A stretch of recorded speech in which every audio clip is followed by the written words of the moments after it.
তো বন্ধুগণ, আমি এখন আছি চায়নাতে। চায়নার চংচিং সিটি কাফি ফেভারিট সিটি, কাফি ট্যুরিজম সিটি, কাফি ডেভেলপ সিটি। আর এই সিটি সব লোক মানে, কারণ এই সিটিটা এমনই একটা সিটি যেটা ডাউন হিল আপ হিল সাথে মানে মিলেমিশে আছে। এখানে আমি আছি এখন একদম ডাউন হিল, টপ ডাউন হিলে। তো পেছনে যে বিল্ডিংটা দেখতে পাচ্ছেন, এটা 65 ফ্লোর বিল্ডিং। এই বিল্ডিংটা ডাউন আপ হিলে আছে। মানে আপনারা বুঝতে পারছেন চাইনিজ কনস্ট্রাকশান কতটা মজবুত হলে নাহলে একটা আপ হিলে এই 65 তলা বিল্ডিং খাড়া করতে পারে।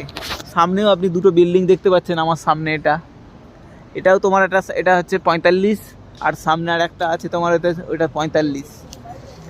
তো এই সমস্ত করতে পারে অনলি ফর চায়না। তো এই ধরনের ভিডিও দেখার জন্য অবশ্যই আমার চ্যানেলটাকে সাবস্ক্রাইব করে নাও, fact finder Bengali. Let's go next reel.